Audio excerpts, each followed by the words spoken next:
नमस्कार दोस्तों, मैं फिर से अपने चैनल में आप सभी का स्वागत करता हूं। और दोस्तों, आज जो है ना वो एक बहुत बड़ा दिन है, क्योंकि काफी इंतजार के बाद क्या हुआ है कि बीसीसीएल का जो बैकलॉग का वैकेंसी था उसका आज एग्जामिनेशन का डेट निकल गया। 15 सितंबर को आपका एग्जाम है। ठीक है, आप लोग पूरे जोर से अपनी तैयारी कीजिए। सीट कम है, लेकिन एक बात कहना चाहूंगा दोस्तों, चाहे आप कितना भी लेबर कर लीजिए, इस लेबर से 1 इंच आगे आपका लक होता है। मेरे काफी भाई बंधु हैं जो अगले साल एज एक्सपायर कर गए, और आप बिलीव नहीं करिएगा कि वो लोग सारे एक नंबर से पिछड़े। बात समझ गए कि नहीं? तो इस साल डीजीएमएस के एग्जाम में मेरा पूरा फोकस हमारे मेटल के भाई बंधु के साथ है। ठीक है, और उसी कड़ी में हम लोग क्या कर रहे हैं, अभी ओपन कास्ट माइनिंग देख रहे हैं। ठीक है, तो पहला टर्म ओपन कास्ट माइनिंग का क्या था, बेंच फॉर्मेशन। ठीक है, अब दूसरा टर्म आता है डंप मैनेजमेंट। हम लोग बेंच बना लिए भाई, खुदाई चालू हो गया। अब जो ऊपर का माल है, जो मेरे काम का लायक नहीं है, जो और नहीं है, ठीक है, उसको हम लोग कहां पे रखेंगे, कैसे रखेंगे, क्या सिस्टम है, क्या सावधानी है, क्या कानून है, हमको वेस्ट मटेरियल को डंप करने का क्या कानून है, उस पे आज हम लोग चर्चा करते हैं। ठीक है, उससे पहले इस बार एग्जाम में अगर किसी भी भाई बंधु को किसी भी तरह का कोई प्रॉब्लम होता है तो आप डायरेक्ट हमसे बात कीजिए। 70 50 38 80 10 ये मेरा कॉन्टेक्ट नंबर है, आप आराम से बात कर सकते हैं। ठीक है, चलिए हम लोग आज पढ़ते हैं ओपन कास्ट माइनिंग का डंप मैनेजमेंट। देखो दोस्त, इसमें सबसे पहली बात बता दूं, 14 क्वेश्चन बनेंगे इसमें। डंप मैनेजमेंट में 14 क्वेश्चन। पहला क्वेश्चन क्या है कि स्पॉइल बैंक के एंगल ऑफ स्लोप क्या होता है। स्पॉइल बैंक का एंगल ऑफ स्लोप क्या होगा, क्या होगा? तो इसका आंसर होगा not axis 37.5 degree. Spoil bank का एंगल ऑफ स्लोप क्या होगा, 37.5 डिग्री से ज्यादा नहीं होगा, नॉट एक्सीड 37.5 डिग्री। क्लियर है? दूसरा क्वेश्चन क्या बोलता है, स्पॉइल बैंक का हाइट कितना रहने पर बेंच बनाकर डंप करना है। क्या है? स्पॉइल बैंक का हाइट कितना रहने पर हमको बेंच बनाकर डंपिंग करना है। कितना पर? 30 मीटर। अगर 30 मीटर या 30 मीटर से अधिक है तो हमको जो डंपिंग करना है वो क्या करना है, बेंच बाय बेंच करना है। क्लियर? आगे चलिए। अब बोलता है कि स्पॉइल बैंक का स्लोप क्या होगा। क्या है? स्पॉइल बैंक जो है उसका स्लोप क्या होगा। जैसे हम लोग माल डालते हैं, माल गिरा रहे हैं ना, तो वो जो माल गिरेगा उसका स्लोप क्या होगा। तो क्या होगा, not exceed 1 vertical in 1.5 horizontal. यानी अगर एक इधर से है तो 1.5 इधर से होगा, यानी लंबाई से ज्यादा चौड़ाई। तो 1 वर्टिकल बाय 1.5 हॉरिजॉन्टल। ठीक है, अब आ गया स्पॉइल बैंक का ग्रेडियंट क्या होगा। क्या है क्वेश्चन, स्पॉइल बैंक का ग्रेडियंट क्या होगा। क्या होगा, not more than 1 in 1.5। Spoil bank का ग्रेडियंट क्या है, नॉट मोर देन 1 in 1.5।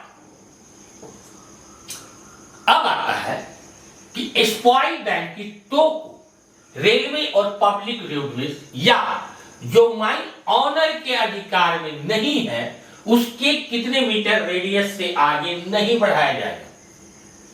क्या है क्वेश्चन, स्पॉइल बैंक की टो को रेलवे और पब्लिक रोडवेज या जो माइन ऑनर के अधिकार क्षेत्र में नहीं है उससे कितने मीटर रेडियस से आगे नहीं बढ़ाया जाएगा। कितने मीटर, 100 मीटर रेडियस से आगे नहीं बढ़ाया जाएगा। ठीक है, आगे देखो क्या है, किसी एक्टिव स्पॉइल बैंक के टो और रेलवे पब्लिक रोडवे या जो माइन ऑनर। अगला क्वेश्चन क्या बोल रहा है, किसी एक्टिव स्पॉइल बैंक के टो और रेलवे तथा पब्लिक रोडवे या जो माइन ऑनर के अधिकार में नहीं है, इन दोनों के बीच में कौन सी व्यवस्था रखी जाएगी। क्या है, किसी एक्टिव स्पॉइल बैंक यानी कि जहां पर हम अभी माल गिरा रहे हैं वो बंद नहीं है, चालू है, डंपिंग वहां पे चालू है, ठीक है। और क्या है उसके टो और रेलवे पब्लिक रोडवेज, यानी कि वहां पे टो निकला हुआ है, वहां पे रेलवे भी है, पब्लिक रोडवेज भी है, या जो माइन के ऑनर के अधिकार में नहीं है, तो इन दोनों, यानी अगर हम यहां माल डंप कर रहे हैं तो यहां पर रोडवेज है या पब्लिक रोडवेज है या रेलवे लाइन है, तो इन दोनों के बीच में किस तरह का व्यवस्था किया जाएगा, कैसा व्यवस्था किया जाएगा भाई? तो दोनों के बीच में हम लोग क्या करेंगे, फेंसिंग लगा देंगे। भाई इधर मत आना, इधर माल गिर रहा है, बात समझ गए?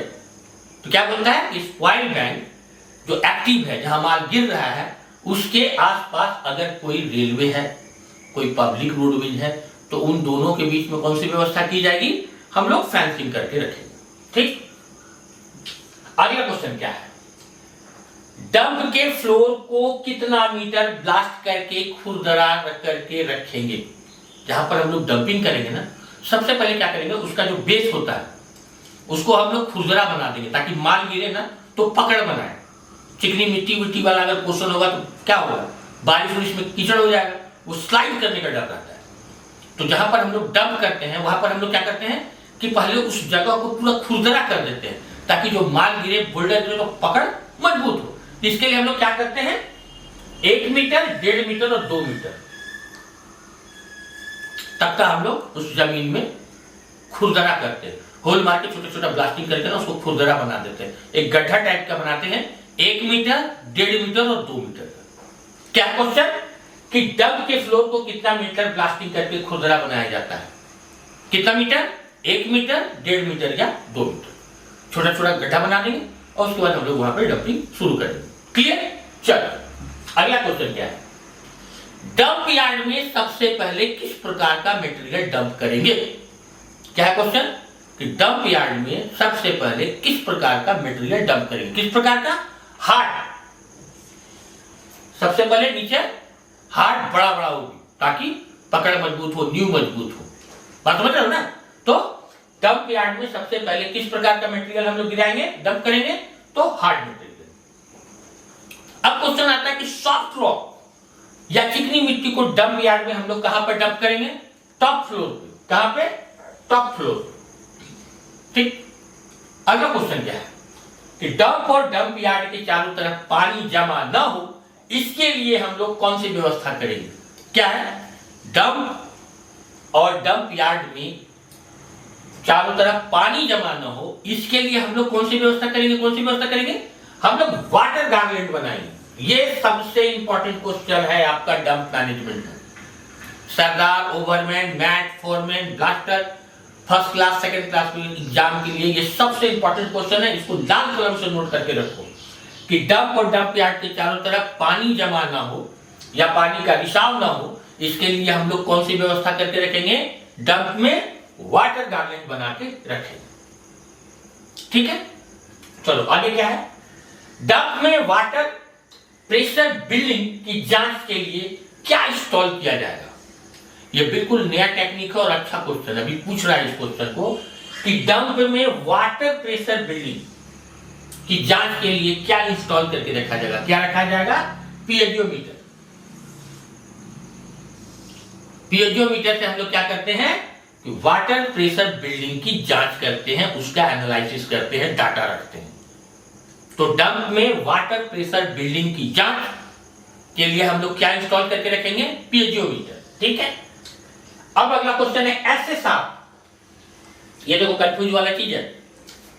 एसएसआर का जैसे हम लोग नाम लेते हैं ना, तो पुराना खिलाड़ी क्या बोलेगा? Systematic support rule.